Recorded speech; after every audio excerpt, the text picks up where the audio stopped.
3-4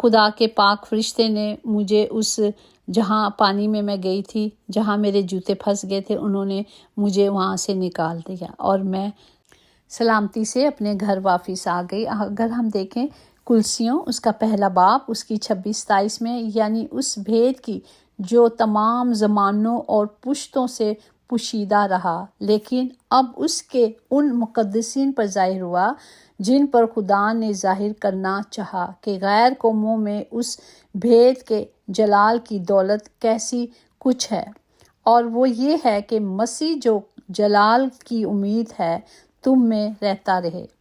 اور اسی طرح اگر ہم اس کی 28-29 میں بھی دیکھیں، جس کی منادی کر کے ہم ہر ایک شخص کو نصیحت کرتے اور ہر ایک کو کمال دانگی سے تعلیم دیتے ہیں تاکہ ہم ہر شخص کو مسیح میں کامل کر کے پیش کریں، اور اسی لیے کہ میں اس کی اس قوت کے موافق جاں فشائی سے محنت کرتا ہوں۔ اور اسی طرح اگر ہم دیکھیں افسیوں 3:3-7 میں کہ یعنی یہ کہ وہ بھید مجھے مکاشوہ سے معلوم ہوا، چنانچہ میں نے پہلے اس کا مختلف حال لکھا ہے، جسے پڑھ کر تم معلوم کر سکتے ہو کہ میں مسیح کا وہ بھید کس قدر سمجھتا ہوں جو اور زمانوں میں بنی آدم کو اس طرح معلوم نہ ہوا تھا، جس طرح اس کے مقدس رسولوں اور نبیوں پر روح میں اب ظاہر ہو گیا ہے، یعنی یہ کہ مسیح یسوع میں غیر قومیں خوشخبری کے وسیلے سے میراث میں شامل اور بدن میں شامل اور وعدوں میں داخل ہیں، اور خداوند کی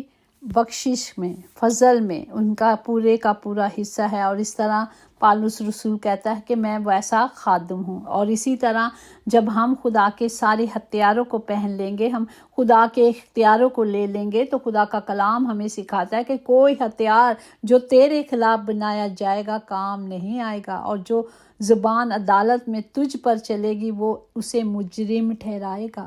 خداوند فرماتا ہے یہ میرے بندوں کی میراث ہے اور ان کی راست بازی مجھ سے ہے، جو اس کے راستے پہ چلیں گے، اس کی مرضی کو پورا کریں گے، تو یہ وعدے سب کے لیے ہیں، کیونکہ انسان کی راہیں خداوند کی آنکھوں کے سامنے ہے اور وہی اس کے سب راستوں کو ہموار بناتا ہے۔ ہالےلویا۔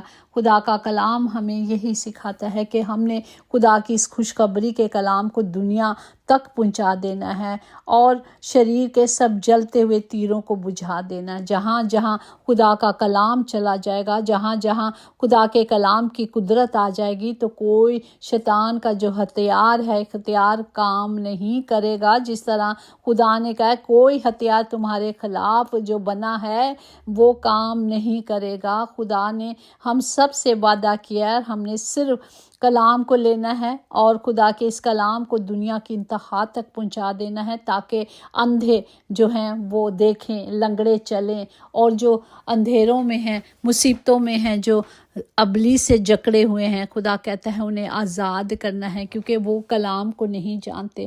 لیکن یہ کلام ہتھیار اگر مجھے اور آپ کو دیا گیا ہے، تو یہ میری اور آپ کی ڈیوٹی ہے کہ اس خوشخبری کو دنیا کے انتہا تک لے جائیں، کیونکہ خدا کا کلام کہتا ہے گھر گھر میں انجیل جائے گی، اور جب تک خدا نہیں آئے گا، خدا کا کلام پورا نہیں ہوگا، خدا نہیں آئیں گے جب تک خدا کا کلام ہر گھر میں نہ جائے گا، جب تک ہر گھٹنا اس کے آگے جھکے گا نہیں، جب تک ہر زبان اس کا اقرار نہیں کرے گی، تب تک خداوند نہیں آئیں گے۔ اس کے لیے ہم سب نے خدا کی اس کلام کو لینا ہے اور اس کلام کو دنیا کی انتہا تک لے جائیں۔ سوچیں بدلیں، زندگی بدل جائے گی۔ ہمیں اپنی اپنی سوچ کو بدلنا۔ لوگ کہتے ہیں جی وہ تے فادر دا کام ہے، تے فلانے دا کام ہے۔ نہیں، یہ ہم سب کا کام ہے۔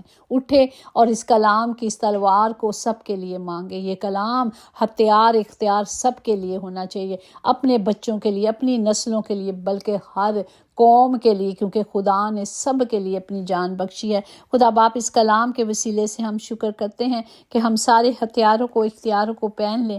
خدا کا کلام جو دو دھاری تلوار ہے، ہمیں اسے لینا ہے تاکہ ہم اپنے دشمن کا ساتھ مقابلہ کر سکیں۔ اس کلام کو، اس ہتھیار کو ہم نے سب کے لیے لینا ہے۔ باپ سب کو برکت دے، تمام گھروں کے خطے بھرے رہیں، کبھی کوئی کمی کبھی کوئی کمزوری نہ ہو یسوع کے نام سے، کیونکہ آپ نے کہا جو کچھ میرے باپ سے میرے نام سے مانگو گے میں دوں گا۔ باپ جی ہم اس کلام کو اور اس کلام کے وعدوں کو، اس کلام کی خوشخبری کے لیے جو غریبوں کی خوشخبری کی منادی سنائی گئی ہے، یہ انجیل سارے لوگوں کے لیے فکر سے بھری ہوئی ہے۔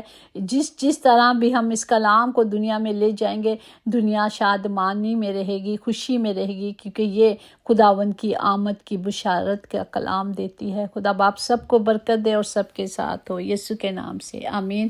یقیناً بھلائی اور رحمت عمر بھر ہم سب کے ساتھ ساتھ رہے گی اور ہم ہمیشہ اپنے خداوند کے گھر میں سکونت کریں گے، آمین۔ God bless you all.